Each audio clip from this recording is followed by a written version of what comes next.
Seguinte, minha gente, nós já passamos da metade aí da nossa série, Pode ou Não Pode. Estamos já no episódio 8. Ainda temos alguns tópicos para falar. A gente ainda vai falar sobre drogas, a gente ainda vai falar sobre bebida alcoólica e tem alguns outros temas que a gente eventualmente vai abordar. Mas eu preciso organizar tudo isso de modo a trazer para vocês aqui os temas sem ficar repetindo alguns tópicos, né? Sem ficar repetindo alguns princípios, mas trazer lições novas aí a cada estudo, pensando nos temas específicos que a gente está estudando. E um dos temas que eu já queria falar com vocês há muito tempo, desde a época em que nós tivemos aquela série sobre relacionamentos, quando a gente falou sobre família, casamento e tal, era sobre controle de natalidade. Com controle de natalidade, a gente fala especificamente de métodos contraceptivos, uso de anticoncepcional, planejamento familiar. O afins ali do lado abrange um pouco mais o nosso assunto, amplia um pouco mais a nossa conversa aqui para alguns assuntos até mais recentes, como fertilização in vitro, barriga de aluguel, essas práticas que nos colocam num dilema ético. Você fala, mas pode ou não pode um negócio desse? Eu conheço fulano que não podia engravidar e aí fez tal coisa e engravidou e parece que está tudo bem, deu tudo certo. Tem algum problema ético? Não tem, né? E eu sei que no primeiro momento falar sobre isso pode parecer muito distante para a maioria de vocês aqui. A gente tem casais casados no nosso grupo, a gente tem casais de namorados no nosso grupo, a gente tem pessoas que querem namorar no nosso grupo, a gente tem pessoas que imploram por namorar no nosso grupo. E a gente tem as pessoas que estão ok, que não pensam em namorar ainda, porque não é a hora de pensar nisso. Mas ainda que para vocês possa parecer muito distante esse assunto, ou mais perto, dependendo do momento de vida que você está, falar sobre esse tópico toca em questões éticas que você vai levar para toda a sua vida. E mais cedo ou mais tarde você vai se deparar com algum momento em que você vai precisar responder a respeito disso. Seja na faculdade, seja na família, seja na sua própria história, seja na conversa que você vai ter com sua noiva, com seu noivo, no futuro, com a sua esposa, enfim. Então, o meu objetivo ao longo dessa série, e com esse tópico aqui também, é construir em vocês um modo de pensar cristão. Então, não necessariamente tudo que a gente aborda aqui vai ser um dilema que vocês vão enfrentar agora. Mas vocês tendo os mecanismos, as engrenagens, os princípios certos para colocar em movimento na hora certa, então vocês vão saber responder a cada um desses desafios aí. Então, quando a gente fala desse assunto aqui, nós temos algumas características peculiares, particulares desse tópico. Em primeiro lugar, esse assunto é polêmico. É polêmico porque toca na bioética, ou seja, na ética, na área das biológicas, dos estudos biológicos, a área da Sofia aí e tudo mais, a área da enfermagem, da medicina, aquela coisa toda. Envolve vários grupos da sociedade e grupos, muitas vezes, que são acalorados. Debates, que promovem debates acalorados. Então você tem, por um lado, o pessoal da Igreja Católica, os padres lá brigando na internet, não, porque não pode, tal, método de contracepção é pecado, aquela coisa toda. De outro lado, você tem uma discussão até intramuros, com crentes falando que é obrigatório você ser pai, que você tem que ser pai de uma multidão, você tem que ter um micro-ônibus na sua casa, e se você não for pai de uma multidão, tá errado, e fazendo pressão dentro da igreja. Não, você não tem filho ainda, ó. Já que, quanto você tem que casar? 2 meses, 3 meses? 4 meses aí, ó. Já passou da hora de ter filho já. Fazendo essa pressão. A gente, por outro lado, que acaba cedendo a alguns discursos científicos, falando, não, a ciência permite isso, a ciência permite aquilo, não esbarra em questões éticas, e a gente fica sem saber muito bem como reagir a isso. Médicos de um lado, pastores do outro. Então é um assunto polêmico, é um assunto que desperta vários grupos, com uma animosidade considerável até às vezes, em vários círculos, na televisão, na internet, enfim, todo quanto é lugar. Então é um assunto que merece a nossa atenção por conta dessa polêmica, mas é um assunto também abrangente, porque como eu falei, além da questão do controle de natalidade, aquele afins fala não apenas de anticoncepcional, DIU, essas coisas mais do universo feminino, do universo dos casados e tudo mais, mas toca também em questões que a gente mesmo tem dificuldade, às vezes, de definir. Clonagem, fertilização in vitro, talvez sejam termos que vocês não saibam muito bem o que é. Eu já tenho ouvido falar lá atrás, eu assisti a novela do Murilo Benício com a Giovanna Antonelli, lá o clone da Globo, né? Tinha lá um cara que morria, aparecia depois de novo, era o clone da ovelha Dolly, você já deve ter falado, é Dolly não, Dory, né? Dolly é o Guaraná, é Dolly? Dolly igual o Guaraná? Ah, tá, então a ovelha Dolly, né? E você deve lembrar dessa discussão aí, dessa questão ética toda. Barriga de aluguel, coisas que são muito abrangentes e que não necessariamente a gente para pensar no nosso dia a dia. Você não está lá tomando banho, nossa, será que clonar uma ovelha é pecado? Você não faz esse tipo de coisa. Será que barriga de aluguel é pecado? Não é o tipo de assunto que vem à sua mente com frequência, mas do modo como a ciência tem caminhado, nós como crentes temos que ter resposta para essas coisas. Como será que a Bíblia vai tratar disso num contexto cultural em que não existia nada disso? Não tem um paralelo direto dessas coisas. Então é um assunto abrangente que a gente tem que tratar. E é um assunto também sensível, especialmente para as mulheres, porque quando a gente fala de controle de natalidade, quando a gente fala de práticas aí, né, de opções de anticoncepcional e tudo mais, sobre ter filhos, não ter filhos, esperanças, métodos que podem trazer a gravidez e tudo mais, isso se torna sensível porque mexe no anseio da mulher de ser mãe. Claro que os homens também têm um anseio pela paternidade, mas parece que é algo especial da maternidade. Isso toca os sentimentos da mulher. Isso toca lá no fundo dos desejos do universo feminino. E muitas vezes o pastor, quando vai aconselhar casais, mulheres nessas circunstâncias, ele se vê diante de um desafio, porque ele não quer contradizer os valores bíblicos, os princípios bíblicos, e ele também não quer dar falsas esperanças, ele não quer orientar de modo errado quem vem pedir conselho, e por conta disso, muitas vezes a gente acaba sendo um frustrador de sonhos, um frustrador de esperança. Então, é uma posição delicada, sensível tratar desses assuntos no contexto pastoral. E eu acho que, conforme a gente for desenvolvendo alguns tópicos aqui, vocês vão perceber essa sensibilidade, essa delicadeza, a fragilidade de alguns pontos e de algumas questões. Então, a gente precisa tratar desse assunto. Não tem jeito. Talvez isso aconteça em algum grau na sua família, na sua vida pessoal, ou algum conhecido seu, ou na faculdade alguém vai te perguntar algo e a gente vai ter que responder. E aí, essas questões, pode ou não pode? Como a gente responde a tudo isso? Como a gente tem visto ao longo da nossa série, as respostas não são tão simples. Pode ou não pode? Tem alguns elementos aí no meio da conversa que dirigem a nossa posição. E nesse tópico aqui não é diferente. Então, o que a gente vai trabalhar hoje e na próxima semana são 3 perguntas cruciais sobre controle de natalidade e assuntos correlatos. Então, quando a gente fala aqui de assuntos correlatos, a gente abrange bastante. Quais são essas 3 perguntas que a gente vai fazer? A primeira pergunta é se é pecado querer não ter filhos. Um casal cristão que fala, não quero ser pai, não quero ser mãe, não quero ter filhos, isso é pecado? A gente vai abordar isso. É uma teologia bíblica da paternidade, da maternidade. Como que a Bíblia lida com isso daí? Em segundo lugar, a segunda pergunta é quando começa a vida humana? Essa é uma pergunta importante, não só para tópicos como aborto, que geralmente é o contexto em que essa pergunta surge, mas essa pergunta é importante para saber o tipo de método contraceptivo que determinada mulher, determinado casal vai decidir usar. Um método abortivo vai ter impacto aí na questão ética. Um método que não esbarra nisso não vai ter problema. Então a gente precisa delinear certinho em que momento surge a vida humana. A gente vai estudar sobre isso.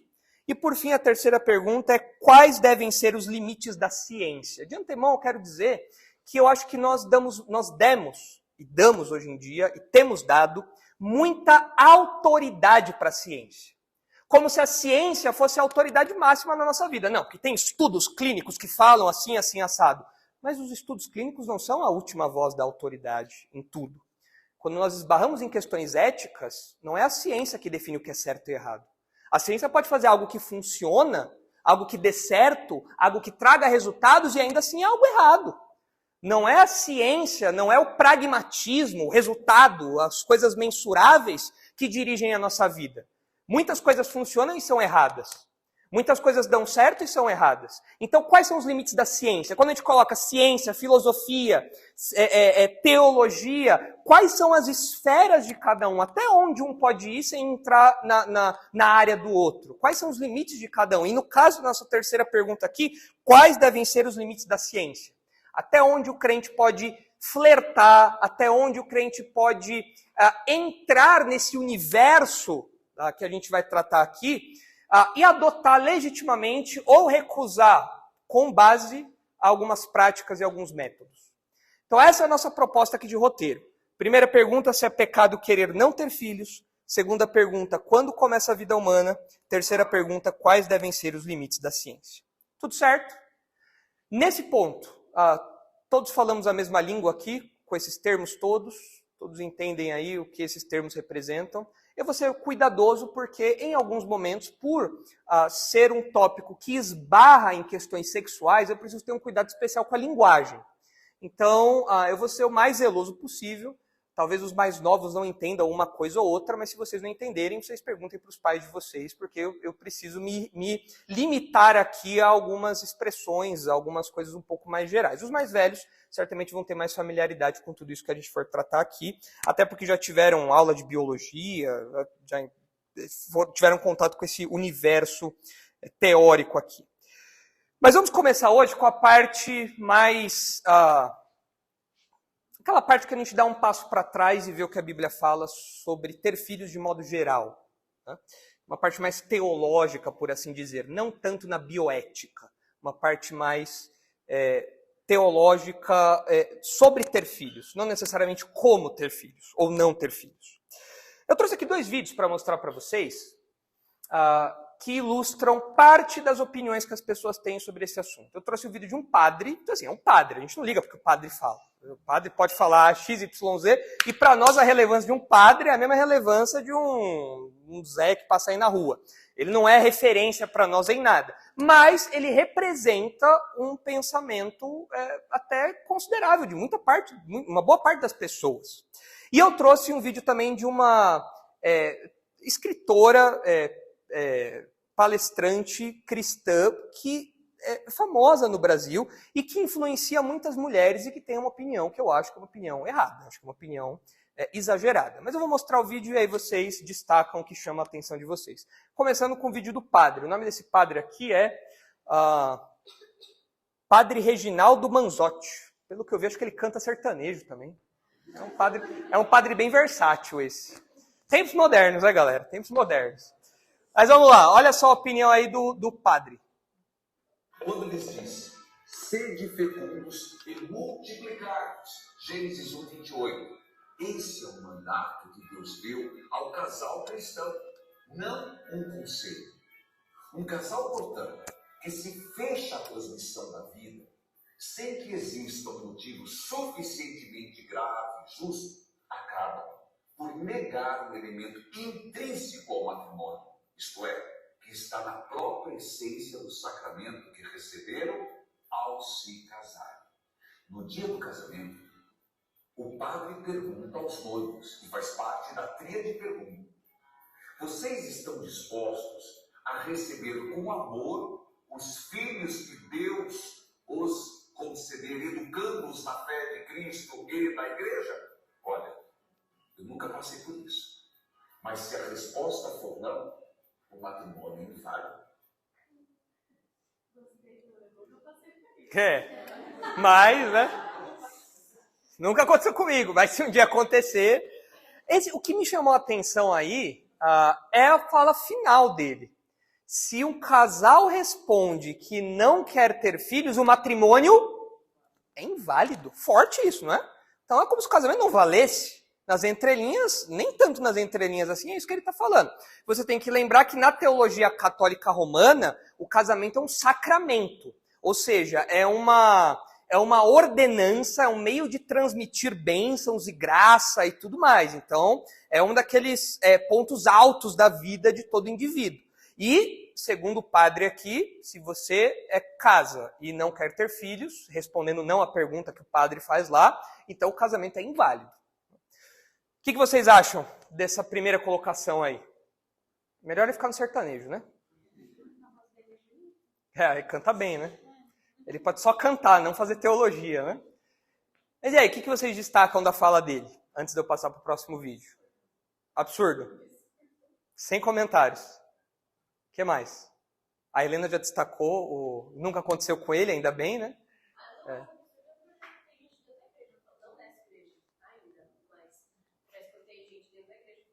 Falando algo parecido. Aproveitando seu embalo, agora eu coloco então um trechinho só da fala de uma mulher chamada Simone Quaresma. Ela, até onde eu conheço, ela é presbiteriana, ela tem bastante influência aí, livros e podcasts, enfim, dá palestras e tudo mais. E a pergunta que foi feita nessa live aí é essa: é pecado não querer ter filhos? Ela vai responder uma resposta longa, mas a gente só vai ver o comecinho, tá? Só os primeiros minutinhos aí. É pecado não querer ter filhos? É pecado. É pecado e eu vou explicar por quê. É pecado porque, primeiro, crescer multiplicai-vos, não cair. Né? A Confissão de Fé de Westminster ela é muito clara sobre os objetivos do matrimônio e ela traça alguns, vocês vão lembrar de todos agora de cor. Um deles é o auxílio mútuo pelo casal. O outro é livrar-nos da impureza sexual e a geração de uma semente santa. A primeira coisa que é dita lá no Éden, quando existe o pecado e Deus vem com a maldição primeiro sobre a serpente, a primeira coisa que se fala ali, a primeira esperança que se dá ali é o quê? Que da mulher ia nascer aquele que feriria a cabeça da serpente. Está falando de Cristo, está falando de geração, está falando de ter filhos, está falando de redenção. Ok, vamos só voltar aqui. Volta aqui. Depois, quem quiser ver o resto do vídeo pode ver, ela fala mais coisas aí. Mas só esse comecinho já é o suficiente para a gente tecer alguns comentários aí. Claro, eu não tô desmerecendo tudo que essa moça fala, que essa mulher fala. Tem coisas muito boas, né? Mas pode ser que a pessoa fale muitas coisas boas e erre em outras. Isso é normal. As opiniões podem divergir nesses assuntos. E nesse assunto, eu particularmente acho que ela está errada. Mas eu quero ouvir vocês. O que chama a atenção de vocês na fala dela? Naka? Eu acho que tinha uma política interessante nesse espírito de pastores, até pessoas influentes de obrigar essa obrigação das pessoas terem filhos. É uma imposição. Ela começa o vídeo, o cara faz a pergunta, ela nem titubeia. É pecado? Sim. Tipo, acabou. Tipo assim, não tem conversa. É pecado? É. E eu vou explicar por quê. E aí ela explica o porquê, né? E aí, o que mais?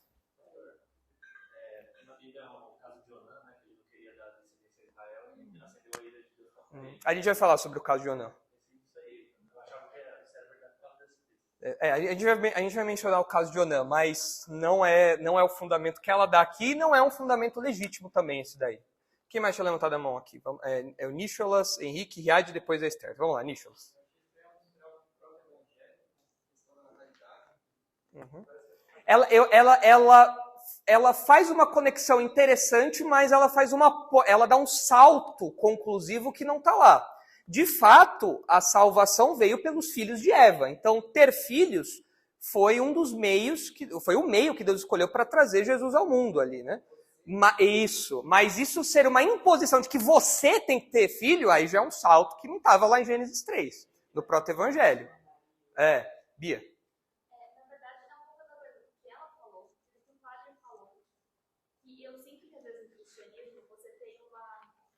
Essa obrigação de você ter filho, porque essa é uma semente da fé.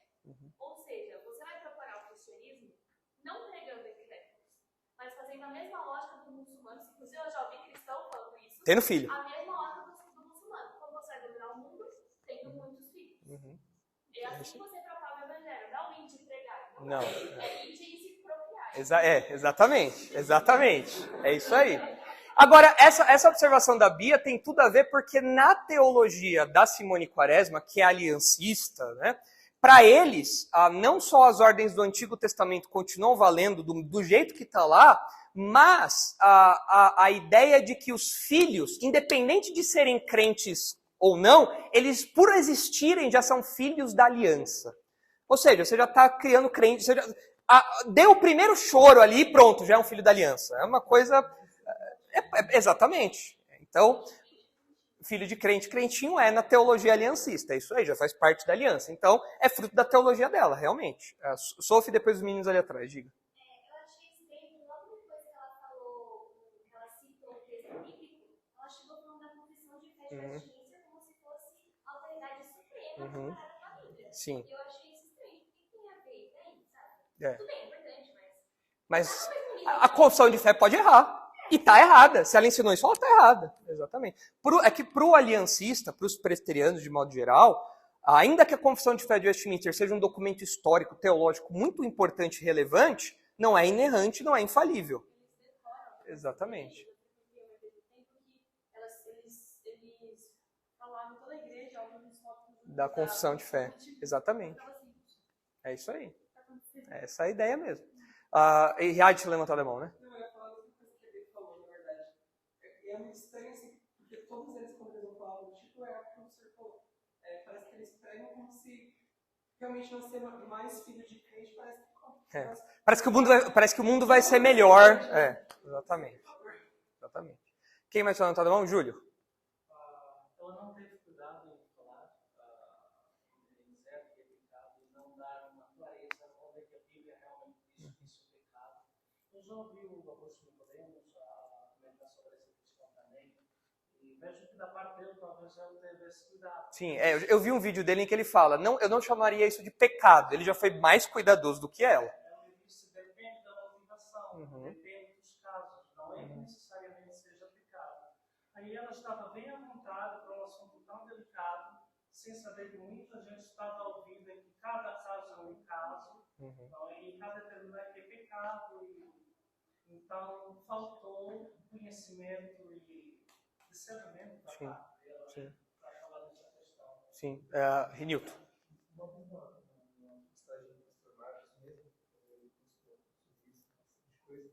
Tinha uma moça lá, que era estudante, eles meio que entendem um imperativo. Sim. Como que uma ordenança quando Não é uma ordenança. A gente vai falar sobre Gênesis 1. É isso daí. eles entendem Um comando. Um comando. Mesmo que o imperativo lá, quando que, por mais que ela esteja imperativo, não é no sentido de uma ordenança. Eles entendem. Sim. Eles veem uma ordem que ainda é válida. E a gente vai falar mais sobre esse texto, mas é fundamental, e é uma das bases dela aqui. Ela falou, o sede fecundos e multiplicáveis não caiu. Mas peraí, o que não caiu? Era um comando? E se era um comando, é válido hoje? E se não era um comando? Então, como que a gente lida com isso? Então, realmente, o modo de interpretar o texto é fruto do pensamento teológico deles, de quem defende essa posição, mas não de uma exegese mais cuidadosa. Quem mais? É pecado não ter filhos, um casal que eventualmente não possa ter, ficará para sempre no pecado. Porque imagino que se isso já pecar em qualquer método de reprodução humana, talvez esbarre em alguma coisa. Então o casal não vai estar para sempre no pecado. Ou sob a maldição de Deus, alguma coisa assim, realmente.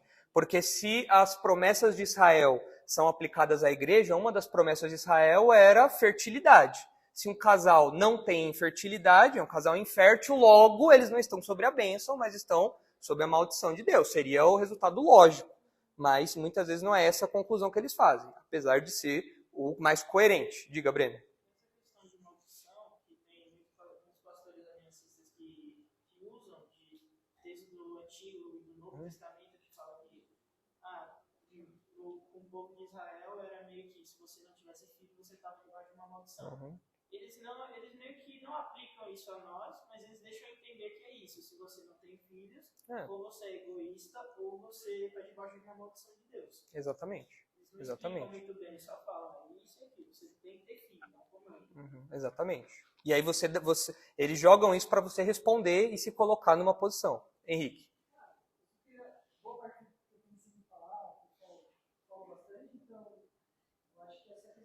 a palavra que ela fez no começo, que ali a gente realmente deu sentido de ter filhos, enfim, até o modo que Cristo fez, mas como isso se aplicaria para a gente hoje? O que os nossos filhos vão vir, né? Isso já veio, né? Semente de fé, que realmente tem a ver com a teologia deles, né? E o que eu acho curioso, assim, é o que vocês já comentaram um pouco por cima, não só referente a esse assunto, que eu nunca vi falando sobre isso, mas você vê várias outras falas do Nicodemus que me parecem que ele queria. Ele é muito mais cuidadoso ao tratar desses assuntos, porque são questões que não são necessariamente desse modo tão preto no branco, como é colocado aqui.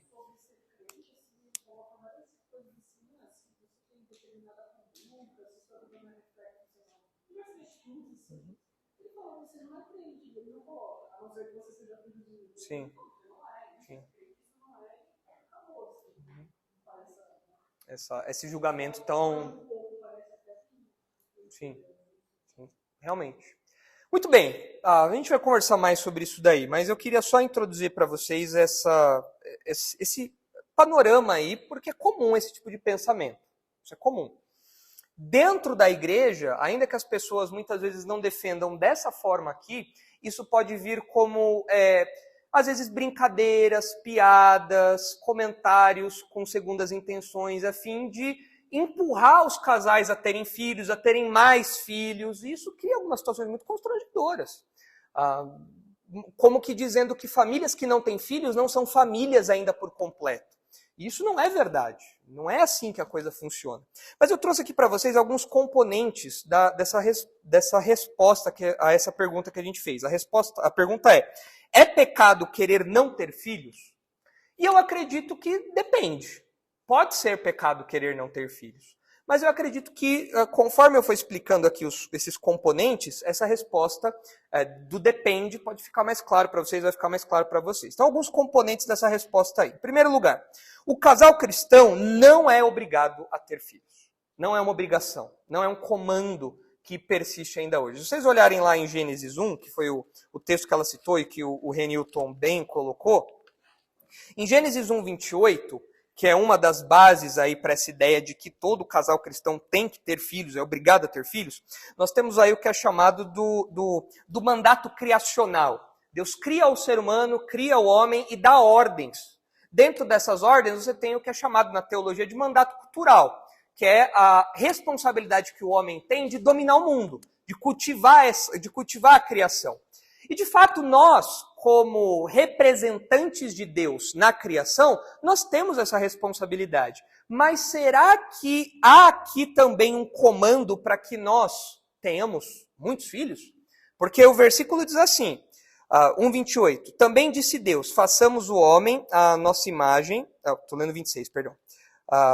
Vou ler desde o 26. Façamos o homem à nossa imagem, conforme a nossa semelhança, tenha ele domínio sobre os peixes do mar, sobre as aves do céu, sobre os animais domésticos, sobre toda a terra e sobre todos os répteis que rastejam pela terra. Aqui é o mandato cultural. É a ordem que Deus dá para o ser humano fazer cultura, para o ser humano cuidar da criação e administrar, ser o mordomo da criação. Ok, 27. Criou Deus, pois, o homem à sua imagem, a imagem de Deus o criou, homem e mulher os criou. Na antropologia bíblica, homem e mulher são iguais em termos de dignidade, porque os dois são feitos de imagem e semelhança de Deus. E aí vem o 28, com essa suposta ordem mal interpretada. O texto diz, e Deus os abençoou e lhes disse, sede fecundos, multiplicai-vos, enchei a terra e sujeitai-a. Dominai sobre os peixes do mar, sobre as aves dos céus e sobre todo o animal que rasteja pela terra. Aqui nas nossas traduções fica claro um imperativo. De fato, Deus diz, sede fecundos e multiplicai-vos.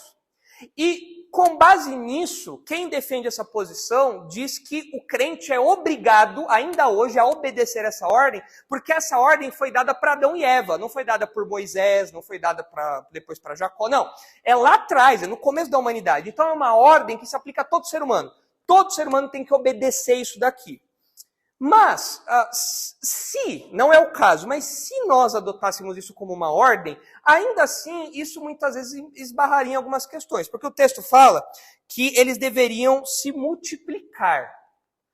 Ou seja, eles deveriam povoar a terra tendo muitos filhos. E a pergunta é, a partir de quantos filhos um casal estaria obedecendo ou desobedecendo a Deus? Porque se você tem um filho só, você não está multiplicando, você continua em déficit. 2 geraram 1, né? Você não está multiplicando, você não está povoando mais a terra. E 2 você só está fazendo substituição. Vai morrer 2, vão ficar 2. Então é a partir de 3. Não, a partir de 3 aí você está multiplicando de verdade. É claro, o texto não está preocupado numa questão matemática dessa. O que o texto está falando é que Adão e Eva, por uma razão até um pouco tanto quanto óbvia, eles deveriam povoar a terra tendo muitos filhos. E de fato o que acontece? Eles tiveram filhos e filhas, Caim, Abel, Sete e outros filhos. Mas o que acontece aqui é que, na verdade, não se trata de uma ordem. Nem sempre o imperativo, em termos gramaticais, exegéticos, nem sempre o imperativo é uma ordem. Eu posso usar o imperativo como um desejo. Quando eu digo que Deus te abençoe, eu não estou falando isso como uma ordem. Deus, abençoe. Não. Que Deus abençoe, eu estou expressando um desejo. E aqui o texto fala, Deus os abençoou e lhes disse. Ou seja, a bênção que Deus deu foi qual bênção? Como essa bênção se materializou? Por meio da fertilidade, da fecundidade. Então a gente percebe aqui que aqui não tem uma ordem. É uma expressão da bênção de Deus. Deus está abençoando Adão e Eva. E, de fato, quando a gente olha para o resto da teologia bíblica sobre esse assunto, a gente vê que a fertilidade é uma bênção. Naqueles dias, nos dias do texto bíblico, não ter filhos, não poder ter filhos, era visto como uma maldição. Mas, assim, era visto como algo triste, era visto como algo cruel, arrasava as famílias.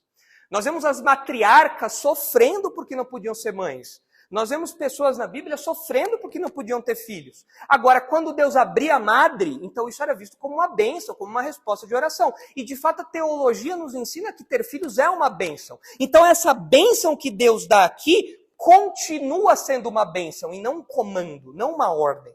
É muito mais harmonioso a gente entender o texto dessa maneira com o todo da teologia. O Iago Martins, comentando sobre esse texto, ele faz uma afirmação que eu discordo, é uma afirmação na mesma linha deles aqui. Recusar-se a ter filhos é recusar-se a exercer o domínio de Deus no mundo à nossa volta. Ou seja, o ser humano recebeu uma tarefa. Quem escolhe não ter filhos é rebelde contra Deus, que deu essa tarefa e o ser humano não quer assumir essa responsabilidade. É uma conclusão que não está no texto. É uma conclusão que não está aqui. O Novo Testamento em nenhum momento aponta isso. A Bia muito bem lembrou que o modo como nós, crentes, na era da igreja, espalhamos o reino de Deus, ou ampliamos o reino de Deus, não é tendo filhos. Isso é papel dos muçulmanos lá, é a visão dos muçulmanos. O crente faz isso como? Indo por todo mundo e anunciando o evangelho a toda criatura. É assim que os crentes fazem. Não existe nenhuma ordem no Novo Testamento para crente ter filho e povoar a terra. Para Adão e Eva, essa bênção tinha um contexto muito óbvio. Eles eram o único casal ali. E, de fato, isso daqui foi uma bênção de Deus. Tanto que, mais adiante, a gente vê, de fato, aí pensando em Gênesis 3, que ela citou, foi por meio da maternidade, que começou lá em Eva, que o Salvador veio ao mundo. Nicolas. Tinha levantado a mão? Não, foi o Henrique, perdão. Não faz sentido esse argumento de você estar ligando governar, porque se o próprio apóstolo Paulo falou que para não casar, então, de certa forma, indiretamente, ele está falando. Exatamente. Se o apóstolo Paulo fala, olha, eu recomendo que vocês sejam como eu, solteiros. Pronto. Só se for geração espontânea, né? Mas não é o caso. Exatamente. Então aqui, como o Renilton já tinha colocado, não é uma ordem. Não é uma ordem, é uma expressão de bênção. O imperativo aqui não é um comando, mas é uma bênção que Deus está colocando ali. Se vocês olharem o Salmo 127 e 128, esses dois salmos, eles apresentam, são salmos da família, eles apresentam os filhos nesses termos aqui. Eles até fazem algumas referências a Gênesis, em alguns momentos aqui. Mas se vocês olharem o Salmo 127, são salmos curtinhos. O Salmo 127, a partir do versículo 3, você vê aqui Deus muito tempo depois de criar o ser humano, criar Adão e Eva, ainda colocando ter filhos como uma bênção. O contexto do Salmo 127 é aquele que diz: se o Senhor não edificar a casa, em vão trabalha o construtor. Ou seja, você pode se esforçar para fazer muita coisa, mas se o Senhor não te abençoar, não vai valer de nada. E a expressão máxima, uma das expressões máximas da bênção de Deus é ter filhos. Aquilo que aconteceu no Éden continua acontecendo hoje, tanto que a gente está aqui. Os nossos pais, nossas famílias foram abençoadas. Tem alguns filhos que eu não sei se foi muito bênção, não, né? Não, brincando, claro que é bênção, né? Mas olha aqui como o texto é claro, Salmo 127, 3. Herança do Senhor são os filhos. A ideia de herança é algo que permanece. É algo que depois que os pais se vão, os filhos continuam, eles levam o legado dos pais adiante. Herança do Senhor são os filhos, o fruto do ventre seu galardão, sua recompensa. Como flechas na mão do guerreiro, assim os filhos da mocidade, ou seja, pronto para defender aquilo que enche de orgulho o pai, como diz na sequência, feliz o homem que enche deles a sua aljava, onde as flechas são guardadas, ou seja, um homem que tem muitos filhos, uma família grande. Não será envergonhado quando pleitear com os inimigos à porta. Na porta da cidade era onde as disputas legais aconteciam, era o tribunal da época. Então, se o pai estava sendo julgado, os filhos falavam: não, negativo, meu pai é um homem santo, é um homem íntegro. E isso servia de alegria para o pai, de proteção para o pai. Naquele contexto agrícola, naquele contexto pastoril, é claro que você ter muitos filhos te ajudaria a ter uma mão de obra ali, uma produção maior, algo que não só te protegeria fisicamente contra ameaças, mas até te daria segurança, sei lá, alimentar, enfim, para você poder levar adiante os negócios da sua família e tudo mais. Se vocês olharem o salmo seguinte, o salmo 128, vocês veem aí: bem-aventurado aquele que teme ao Senhor e anda nos seus caminhos, do trabalho de tuas mãos comerá, feliz serás e tudo irá bem. Tua esposa no interior de tua casa será como a videira frutífera, teus filhos como rebentos da oliveira à roda da tua mesa. Eis como será abençoado o homem que teme o Senhor. Você vê aqui um eco das promessas feitas aos israelitas sob o pacto mosaico. No pacto mosaico, quem fosse fiel, se a nação fosse fiel, eles teriam muitos filhos. Por quê? Para que a terra continuasse sob propriedade, continuasse com eles. E isso fosse levado adiante, mostrando a fidelidade de Deus ao longo das gerações. Isso se aplica a Israel. Não há uma promessa dessa para nós hoje. Não há uma promessa de fecundidade, de fertilidade, de muitos filhos para os crentes. Isso é para Israel. Então, esses dois textos mostram para nós que Deus, em Gênesis, no Salmo, e ainda hoje, continua validando, avaliando, dando um parecer positivo sobre ser pai. Isso é uma bênção. Ter filhos é uma bênção. Não é uma ordem. O que permanece de Gênesis até hoje não é um comando. O que permanece de Gênesis até hoje é uma expressão de bênção. Quem tem filho é abençoado, abençoado por Deus. É isso que esses textos nos ensinam. Tanto, como eu disse, que foi por meio da maternidade que o Senhor veio ao mundo. Jesus, o nosso Salvador, veio ao mundo porque desde Gênesis 3,15, quando Deus fala que por meio da semente da mulher viria o Salvador, ao longo de várias gerações, ao longo de vários séculos, várias famílias foram tendo filhos, foram sendo abençoados, até que Maria finalmente deu à luz ao Salvador. Então, de fato, ser mãe, ser pai é uma bênção, e quando a gente pensa que esse foi o veículo pelo qual Jesus veio ao mundo, isso mostra quão abençoador é isso. Realmente uma bênção muito grande, que continua sendo bênção hoje. E o que a gente aprende disso? Nós, como crentes, não podemos ter a posição contrária, oposta, no extremo oposto, isso que eu quero dizer, ao que nós ouvimos aqui. Se por um lado esse pessoal vê que ter filho é uma obrigação, porque é uma coisa muito boa, porque é uma bênção de Deus, nós não podemos ir para o outro lado do espectro e falar que ter filho é uma maldição, porque isso é contra o parecer de Deus. Nós não adotamos a visão deles que isso é uma ordem, mas nós temos que adotar a ideia bíblica de que ter filho é algo bom. Numa sociedade em que ter filho se torna um estorvo, um atraso de vida, um catalisador de problemas, nós não podemos adotar essa visão de mundo. Nós não podemos chamar de maldição aquilo que Deus chama de bênção. E nós não podemos chamar de bênção aquilo que Deus chama de maldição. Então, na nossa mente, por mais que não seja obrigatório ser pai e ser mãe, você tem que saber, ser filho é uma bênção. Ter filhos é uma bênção. Independente disso acontecer comigo ou não. Ter filho é uma bênção de Deus, é algo bom, é algo que mostra o favor, a graça, a bondade de Deus para com a humanidade. Porque lá atrás, Adão e Eva pecaram e a raça humana não foi exterminada. As gerações foram passando, de modo que nós hoje recebemos o presente da vida. Isso é graça de Deus, isso é bênção de Deus. E ter essa possibilidade de gerar vida é uma bênção, não uma obrigação. Tudo certo nesse primeiro componente aí? Concordam com isso? Okay, fica claro? Ok. Segundo elemento da nossa resposta à pergunta se ter filhos é obrigatório, e a gente já viu que não é assim, ter filhos é uma bênção, é verdade, mas é uma bênção que dá trabalho.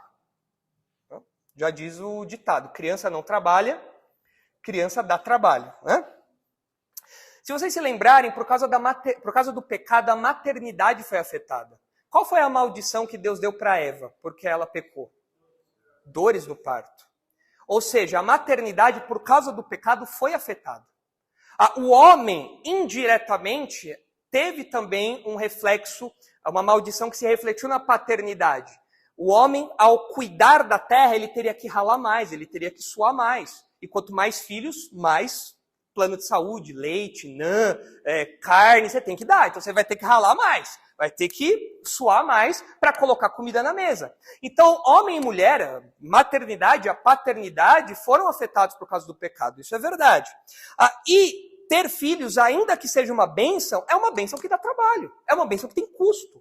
E não é imaturo pensar isso. Você não pode ser ingênuo de achar que só porque algo é uma bênção é algo que não vai te custar nada. Vai te custar. Vai te dar trabalho. Se vocês olharem aí o texto de Provérbios 14, foi o texto que eu compartilhei com vocês no nosso passeio lá no Vila Lobos. E eu lembrei desse texto porque o meu professor de homilética e de provérbios, professor Davi Merck, ele usava esse texto para ensinar essa verdade. Era uma aplicação que ele fazia desse texto. O texto diz assim, Provérbios 14, 4. Não havendo bois, o celeiro fica limpo, mas pela força do boi há abundância de colheitas. O que esse texto está falando? É assim, quando o texto diz aqui celeiro, na verdade é a manjedoura, é onde você põe a ração do boi. Expliquei isso para o pessoal que estava lá no parque. É onde você põe a ração do boi, é a manjedoura ali. Se você não tem boi, você precisa gastar com ração? Não, você não vai ter trabalho, você não vai ter custo, vai ficar tudo limpinho. Mas não ter bois te traz um custo maior do que ter o boi. Qual que é o custo de não ter o boi? Você não tem colheita.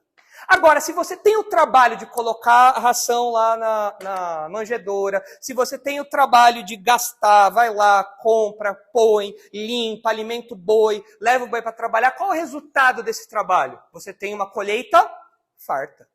Então, o professor Davi Merck, ele usava esse texto para falar, olha, não ter filhos é algo que vai deixar sua casa limpinha, sempre o brinquinho, não vai ter nada quebrado, não vai ter nenhuma parede riscada, não vai ter nenhum colchão manchado, não vai ter nenhuma roupa suja de molho de tomate, de suco de uva. Sua casa vai estar sempre um brinco. Mas ter essa bagunça, ter a parede suja de giz de cera, ter a roupinha suja de lama, de terra e tudo mais, gastar com quilos e quilos de homo, isso tem o seu benefício sim. É a colheita. A alegria de um pai ao ver o filho crescendo faz com que os custos fiquem lá atrás.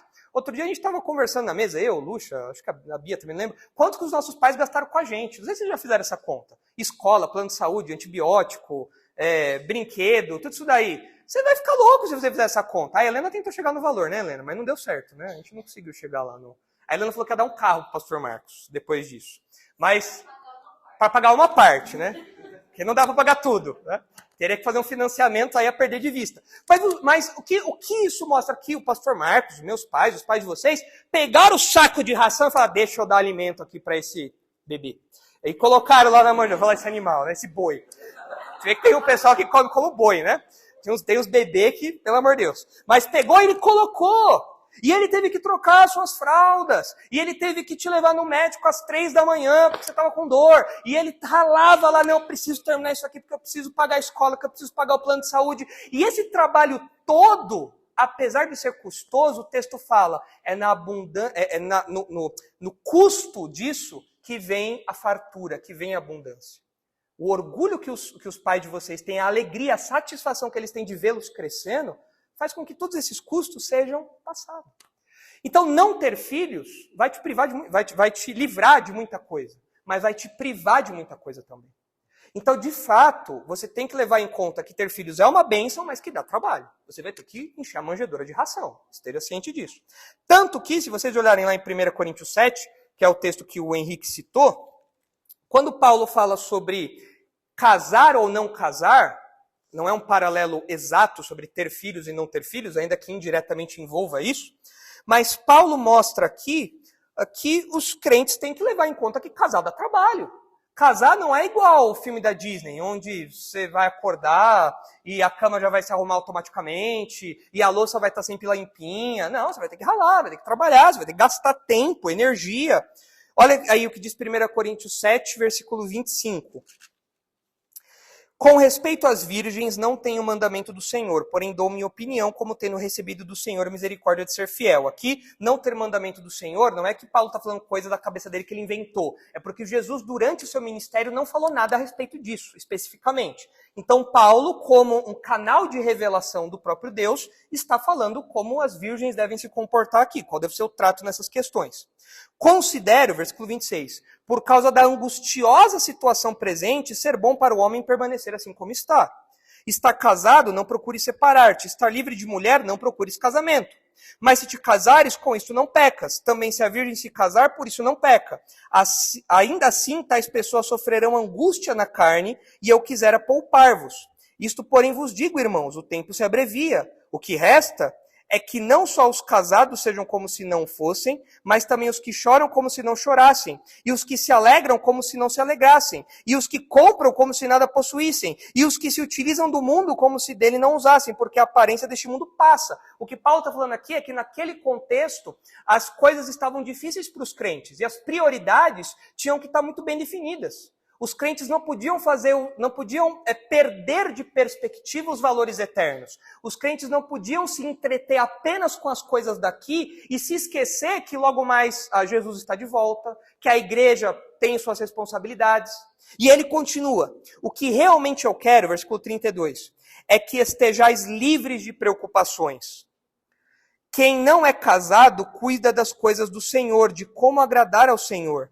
Mas o que se casou cuida das coisas do mundo, de como agradar a esposa, e assim está dividido.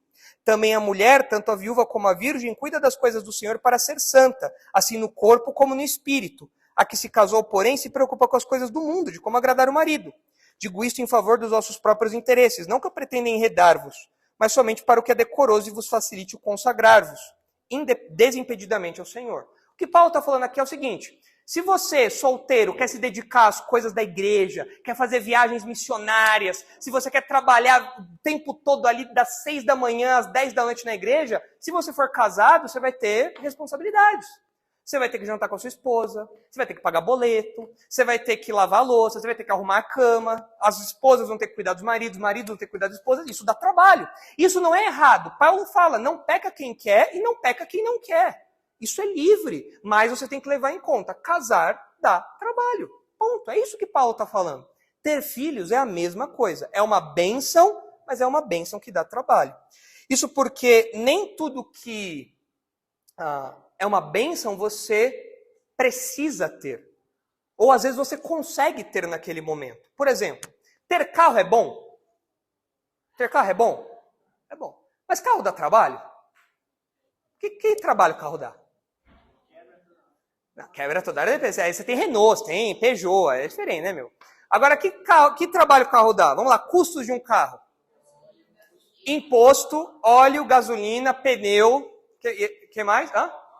Suspensão, que mais? Seguro.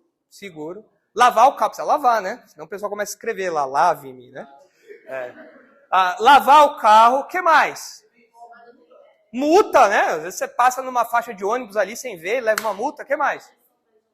Vez ou outra precisa de uma manutenção especial, uma pecinha que quebra, uma coisa assim, uma higienização especial, foi com os amigos pra praia e os caras tudo cheio de areia, entrou lá no carro. Enfim, ter carro é uma bênção, não é?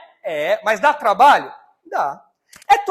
Tem gente que se eu der um carro, a pessoa vai falar, olha, eu agradeço muito o presente, mas eu não posso arcar com os custos de um carro agora. Eu mal consigo pegar meu bilhete único, que dirá pagar R$6 na gasolina, não tem como.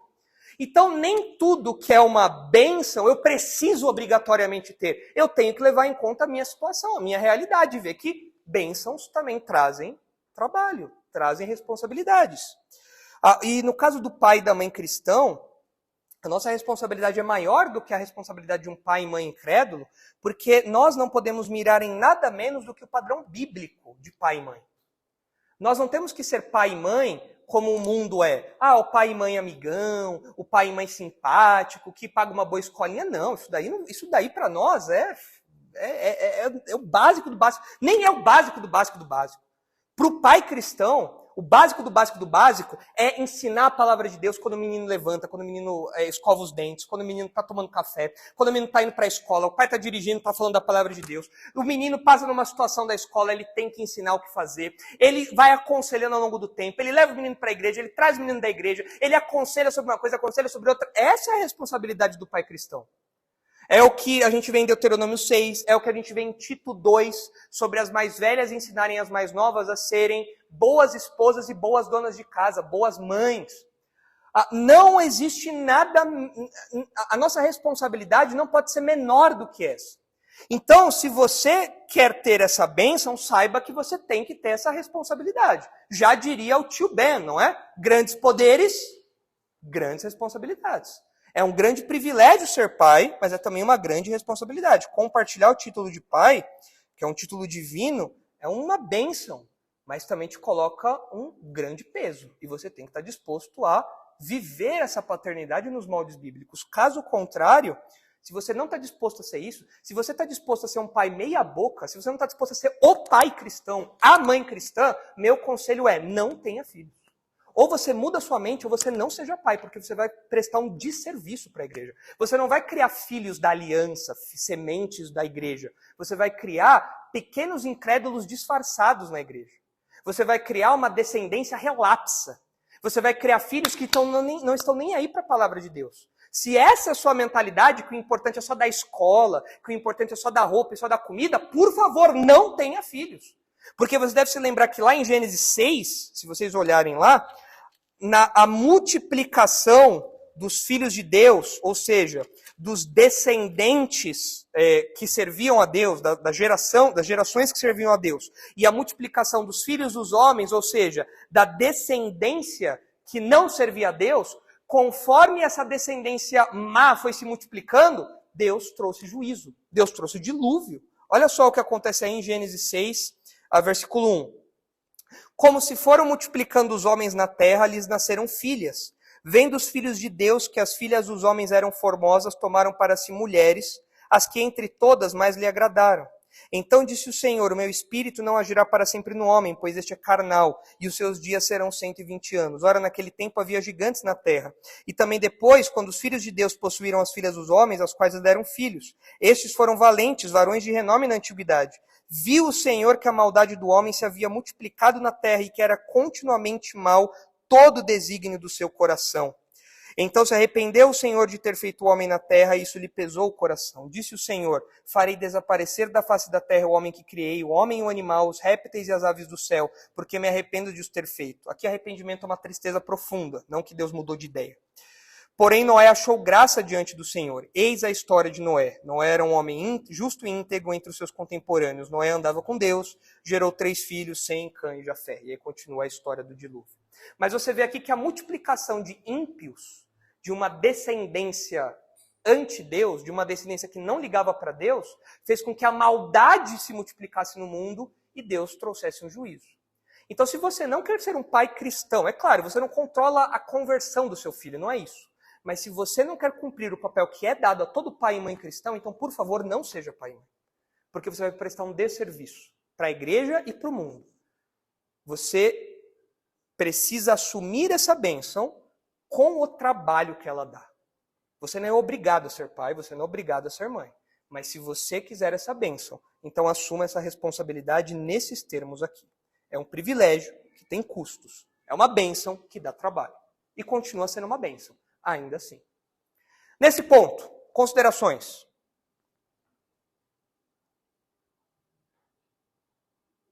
Muito bem. Então vamos para o último elemento aí então. Não é obrigado, nenhum crente é obrigado a ser pai. Ter filhos é uma bênção que dá trabalho, você precisa lembrar disso. E por fim, é importante avaliar o motivo de querer ou não querer ter filhos. Aqui entra o discernimento de caso a caso. Se eu não sou obrigado a ser pai, se eu não sou obrigado a ter filhos, é importante eu avaliar o porquê eu quero ou não quero, porque você pode estar nutrindo um motivo pecaminoso. Como nós temos visto na nossa série, mais do que pode ou não pode, muitas vezes a questão está no porquê fazer ou não fazer alguma coisa. Você tem que avaliar a sua motivação. E ambos os lados, você querer ter filhos como você não querer ter filhos, pode revelar, por exemplo, idolatria do seu coração. Você pode querer não ter filhos porque você quer toda a atenção do mundo para si. Ou você pode querer ter filhos e fazer da paternidade, da maternidade, o eixo central da sua vida. É um ídolo. Você acha que sem aquilo você não é completo. Sem ser mãe, sem ser pai, você não pode ser alguém inteiro. Você precisa daquilo e aquilo é a razão da sua vida. Isso é idolatria. Vocês devem lembrar o que acontece lá em Gênesis 30. Vira aí um pouquinho a sua Bíblia. Você vai chegar na briga entre Lia e Raquel. E o relato todo é assustador o que essas mulheres fazem aqui. Diga, Breno. Nessa questão de idolatria, pode-se dizer que os pastores que falam que é pecado ter filho, como essa moça disse, eles podem fomentar algo de idolatria no coração dos outros crentes? Eu acho que não, talvez não seja o objetivo deles, mas dependendo do modo como os pais ouvem isso, como o casal ouve isso, pode ser. Mas não precisa o pastor falar isso. Às vezes o próprio coração pecaminoso do pai e da mãe, quem quer ser pai e mãe, já nutre isso. E quer ser pai por um motivo pecaminoso. Olha só o que acontece aqui em Gênesis 30. Vendo Raquel que não dava filhos a Jacó, teve ciúmes de sua irmã e disse a Jacó, dá-me filhos senão morrerei. Essa mulher é dramática. Ela fala, Jacó, ou você se vira e me dá filhos, ou eu vou morrer. E aí o Jacó fica bravo, com razão. Ele fala, então Jacó se irou contra Raquel e disse, acaso estou eu em lugar de Deus, que ao teu ventre impediu de frutificar? E aí, para tentar suprir esse ídolo, eu preciso ser mãe, Jacó. Eu não serei feliz se eu não for mãe. O que ela faz? Ela dá o jeitinho brasileiro aí. Ela fala, respondeu ela, eis aqui Bila, minha serva, coabita com ela para que dê a luz, e eu traga filhos ao meu colo por meio dela. E então Jacó se deita ali com essa serva e a história continua com resultados assustadores. É a briga entre Lia e Raquel. Porque o eixo da vida dessas mulheres era dar filhos a Jacó, era ser mãe, ser mães. Isso, querer ter filhos pode ser algo errado, dependendo dessa motivação. Lá em 1 Timóteo 2, deixa marcado em Gênesis 30, que daqui a pouco a gente vai voltar para aí. Lá em 1 Timóteo 2... nós aprendemos que ser mãe é uma tarefa nobre, que reverte algo que aconteceu lá no Éden por causa do pecado. E muitas mulheres não querem ser mães porque elas acham que o que importa, o que realmente dá sentido à vida delas, é elas serem CEOs, super profissionais, chegarem no auge da carreira profissional, achando que isso é o que vai completá-las, é o que vai fazê-las, como mulheres, serem verdadeiramente úteis. E não é isso que o texto bíblico diz. Serem verdadeiramente relevantes. Olha o que o texto diz aí sobre ser mãe. Não é demérito isso, pelo contrário, é um privilégio. 1 Timóteo 2,14 diz assim, e Adão não foi iludido, mas a mulher, sendo enganada, caiu em transgressão. E aí a pergunta aí agora, se ela foi enganada, o que resta para a mulher? Ela vai estar para sempre nessa posição de a culpada que levou Adão a pecar e agora não tem mais papel nenhum para ela não tem mais relevância nenhuma, não tem como ela reverter essa tragédia que veio sobre a humanidade. O texto continua, todavia, ela será preservada ou será salva, não de salvação eterna, salva da inutilidade, da reversão desse quadro aí. Todavia, ela será preservada através de sua missão de mãe, se ela permanecer em fé e amor e santificação com bom senso.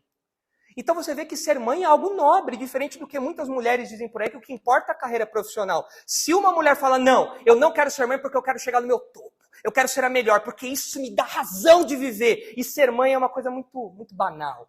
É uma coisa que não tem gosto. É uma coisa que não enche os meus olhos, que eu acho que é até um atraso de vida. Opa, esse motivo está errado.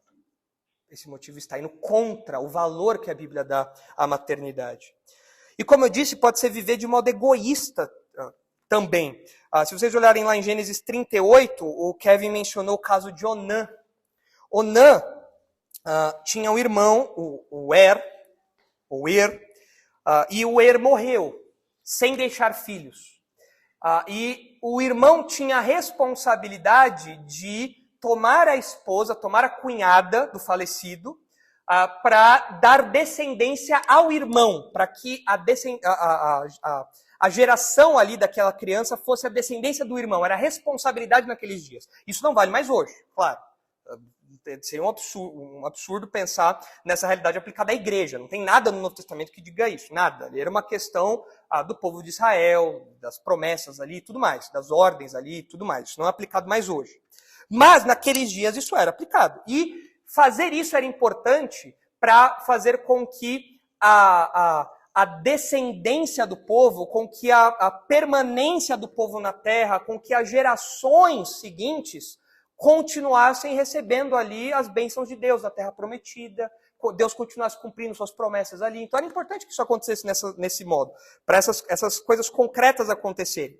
E em Gênesis 38, versículo 6, a gente lê o seguinte: Judá, pois, tomou esposa para Er, o seu primogênito, o nome dela era Tamar. Er, porém, o primogênito de Judá, era perverso perante o Senhor, pelo que o Senhor o fez morrer. Deus matou Er.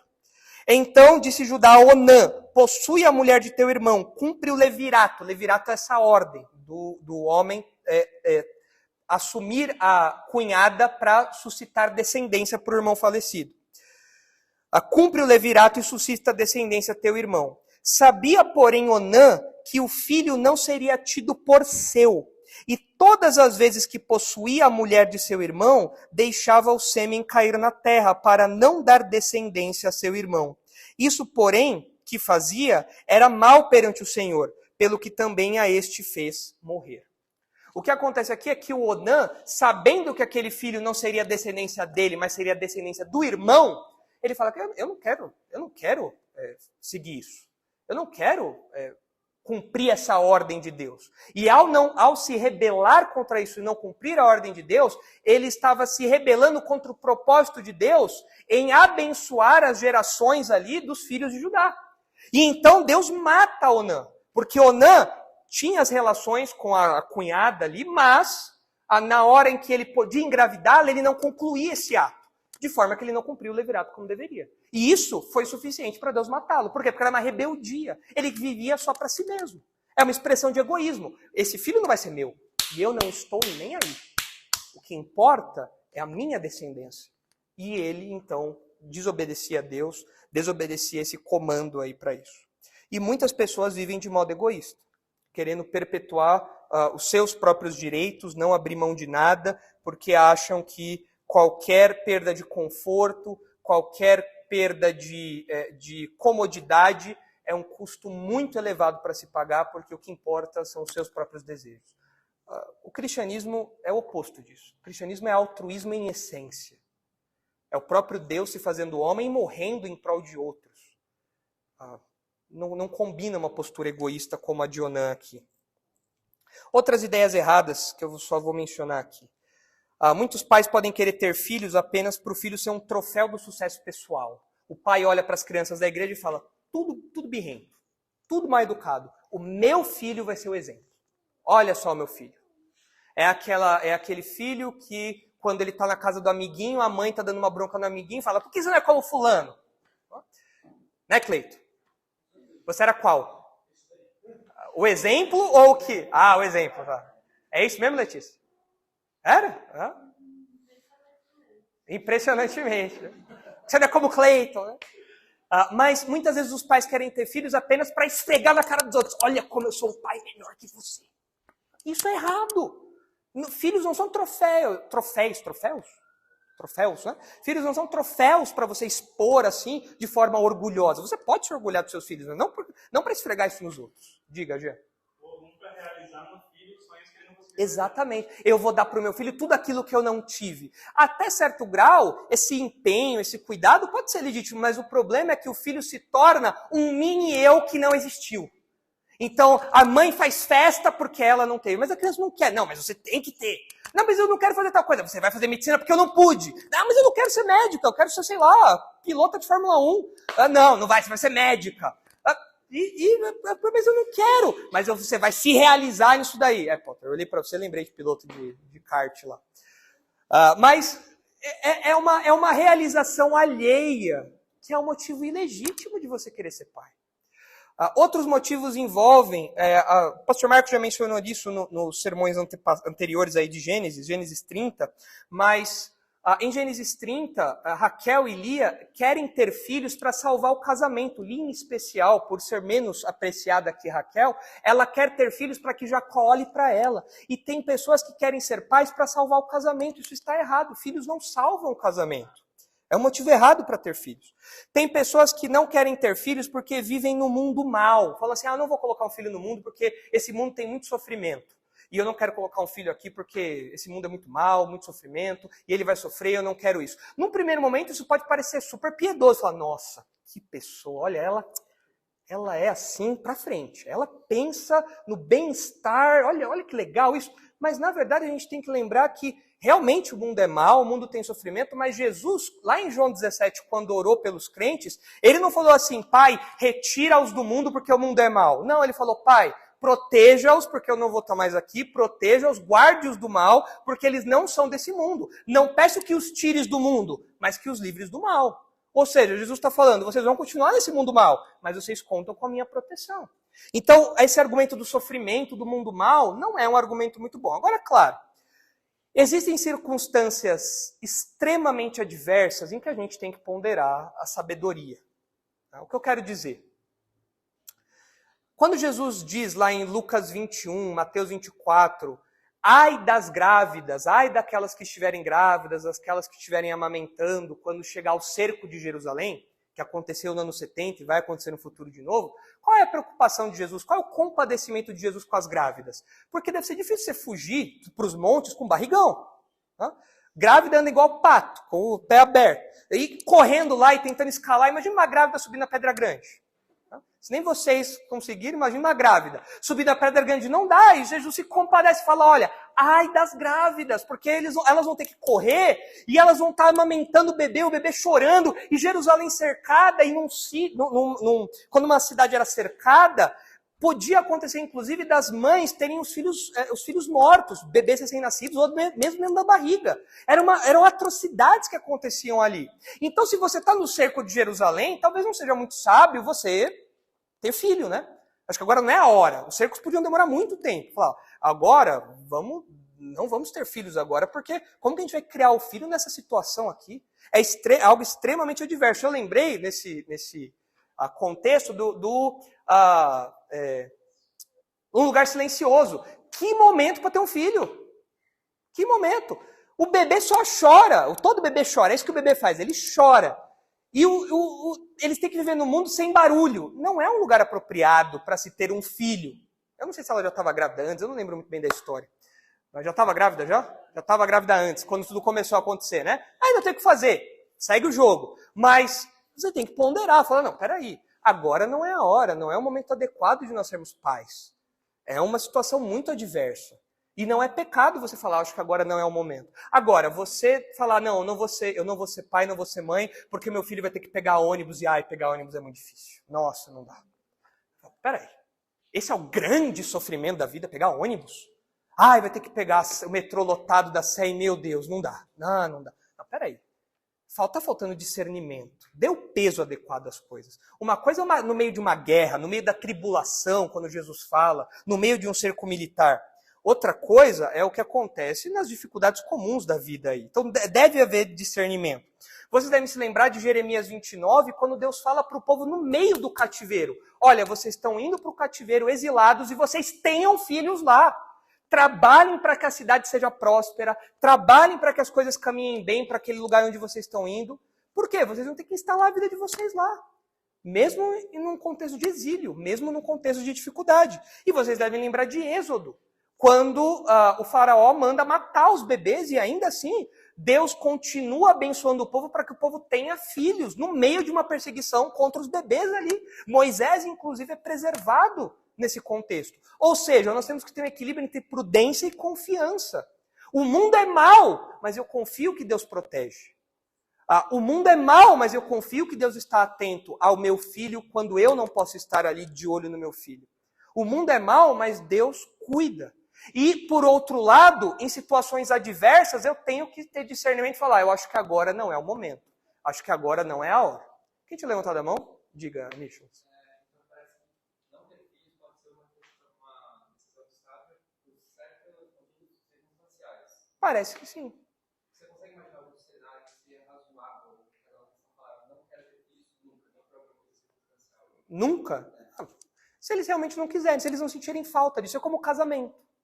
Por exemplo, no casamento, o que Paulo fala em 1 Coríntios 7, é a pessoa que ela não tem luta com impulsos sexuais, ela não sente a necessidade de se casar. E ela quer se dedicar às coisas de Deus. Eu quero me dedicar mais à igreja, eu não quero ficar preocupado com cozinhar, eu quero ficar me dedicando às coisas da igreja.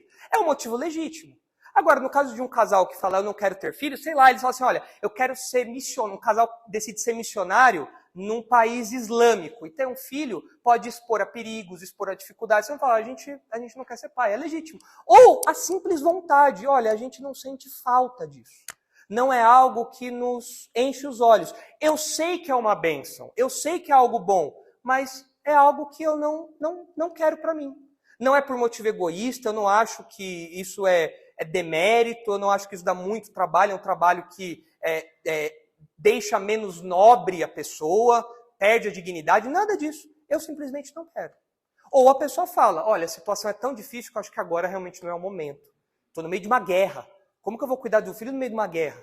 Eu posso ir para o campo de batalha, vou deixar minha esposa aqui? Então, são situações em que o casal deve avaliar e nisso não há pecado. A menos que a pessoa diga que o sofrimento e a maldade é pegar busão e por isso não vou ter filho. Aí complica. Júlia.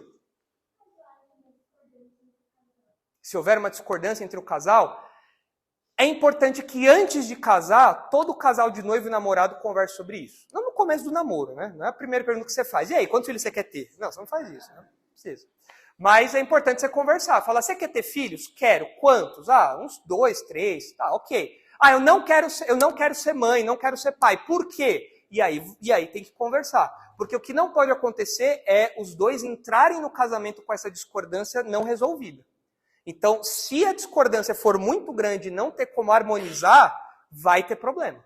O casamento vai passar por dificuldade. Porque um vai querer, e é bom querer ter filhos, não é errado. E o outro não vai querer, e não necessariamente é algo pecaminoso. Pode ser realmente algo que ele não queira. Ok, não é pecaminoso também. E aí você vai ter um conflito. Então é importante ter uma abertura, especialmente no noivado, para conversar dessas coisas e colocar isso em cima da mesa.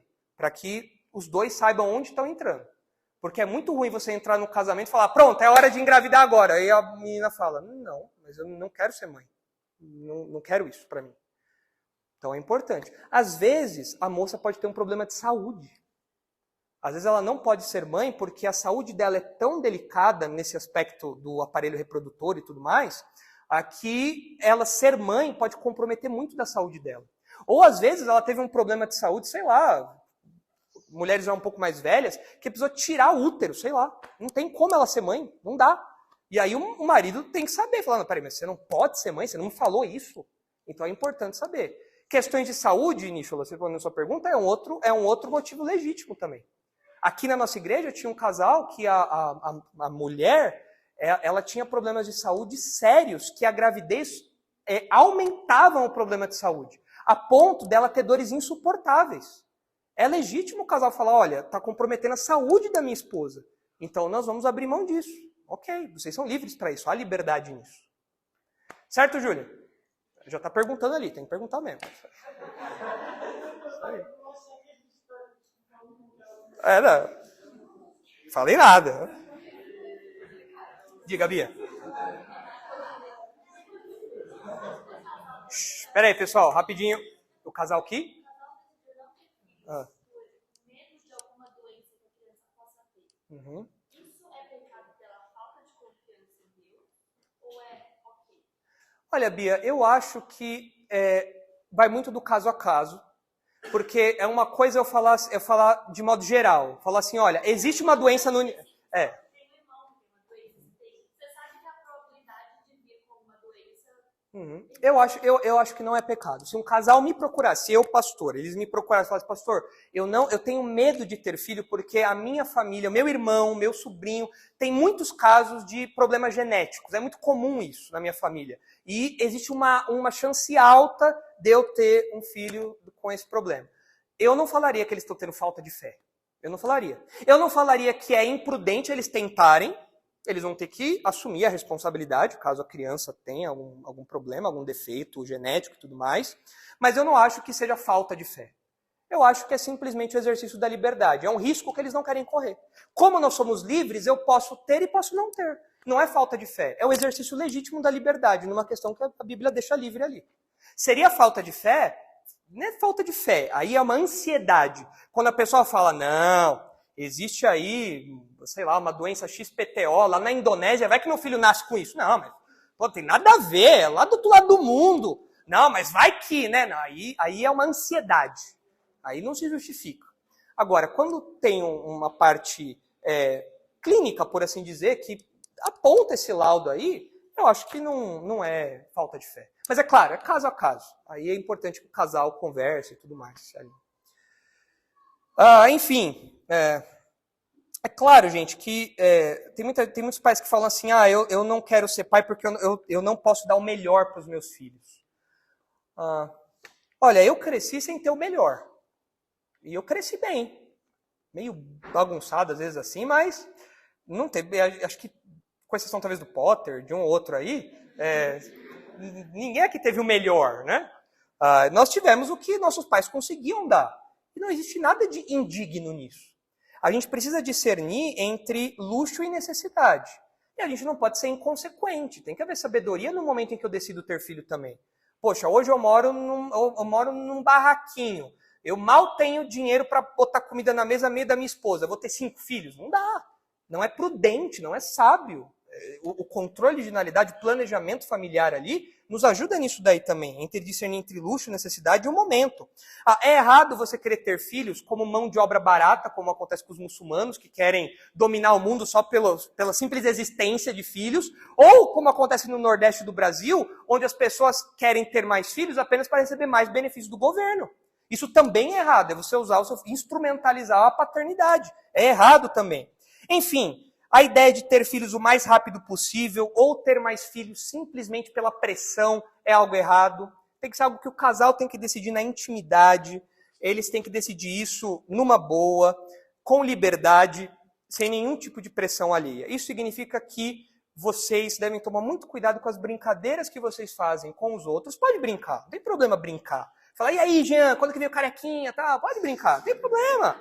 Agora, eu não vou chegar pro Jean e falar, Jean, cara, demorou, bicho, vai logo aí, ó, você tem que ter filho agora. Não, ele é livre para o momento que ele e Yasmin decidirem. E se eles não decidirem, eles são crentes do mesmo jeito. Eles não são mais ou menos piedosos que os crentes que decidem ter filhos.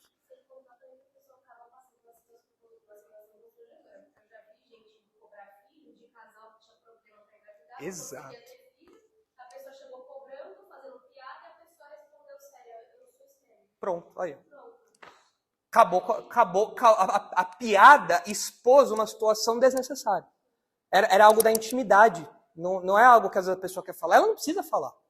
Então, tomem cuidado com isso e não cedam a pressões disso. Os casais casados, noivos aí que vão namorar e casar depois, não cedam a essas pressões. Sejam sábios. Levem em conta essas coisas. Ninguém é obrigado a ter filho no primeiro ano de casado, segundo, terceiro. Não existe prazo de validade. É claro que quanto mais velho, mais difícil você ser pai e tudo mais. É uma coisa que você tem que levar em conta também. Você começar a ser pai com 50 anos, vai te custar os poucos cabelos que você tem.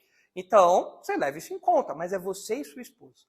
Então, a resposta para essa primeira pergunta aqui que a gente faz, né, na nossa avaliação aí, é pecado querer não ter filhos? Depende. A Bíblia não obriga, mas é importante que cada casal avalie o seu coração, avalie as suas intenções. Diga, Kevin. Eu acho interessante que Jó quis ter filhos apesar de ter perdido os filhos antes de morrer. Exatamente. Exatamente. Ele sofreu muito, sim, lutou pelos filhos que ele perdeu todos. Exatamente. Exatamente. Ele quis ter filhos ainda assim, Deus o abençoou. Então, a gente vê que, mesmo não sendo a ordem natural, foi algo que ele quis. Liberdade e uma expressão da bênção de Deus para com ele. Tudo certo até aqui, então? Essa é a primeira pergunta. Então, jogamos luz aí sobre esse assunto, mostramos as fragilidades dos pontos que pensam diferente do que a gente julga ser a posição bíblica aqui. E eu espero que isso traga liberdade aí para os casais, tranquilidade para os casais casados, sabendo que não é uma obrigação ter filhos e muito menos ter uma minivan, ter um acampamento de filhos. Se você quiser ter um filho só, ótimo. Se você quiser ter 2, ótimo. Se você quiser ter 10, beleza.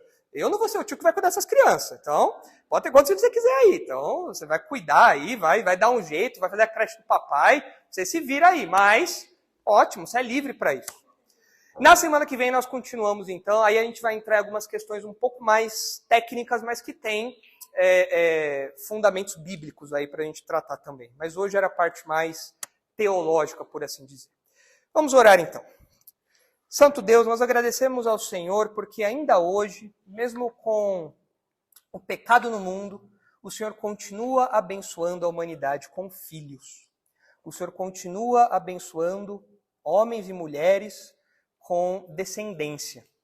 Nós louvamos ao Senhor porque isso é expressão do seu cuidado, da sua bênção, da graça do Senhor derramada sobre essas pessoas. Isso mostra, ao longo da história, o cumprimento das suas promessas, em meio às descendências do povo de Israel, em meio aos descendentes de Eva, inclusive o nosso Salvador Jesus, descendente ali da família de Maria. Agradecemos ao Senhor porque esse descendente da mulher, descendente de Eva, nos dá a salvação, nos aproxima novamente do Senhor, e isso mostra que, de fato, ser pai, ser mãe é uma bênção. E é uma bênção que se reveste ainda de maior grau por ser algo que o Senhor concede na sua soberania, como uma expressão do seu amor para conosco. Ajuda-nos a encarar essas coisas com equilíbrio, de modo que nós não coloquemos pesos, fardos onde a sua palavra não põe. Jesus diz que o fardo dele é leve e que nós mantenhamos as coisas assim. Que nós sejamos cuidadosos nas nossas brincadeiras, que nós sejamos cuidadosos no nosso modo de lidar com essas questões, que nós sejamos sábios, prudentes, que nós saibamos discernir o ambiente que nós estamos, que nós sejamos confiantes no Senhor, que nós vejamos as coisas como bênçãos, sendo bênçãos, e não tenhamos uma inversão de valores, chamando de bênção, maldição e maldição de bênção. Que o Senhor ajuste a nossa visão de mundo, tanto dos solteiros aqui, que um dia desfrutarão do casamento e lidarão com essas questões, bem como dos casais casados que já lidam com isso em maior ou menor grau. É isso que nós pedimos, agradecidos em nome do nosso Salvador Jesus Cristo. Amém.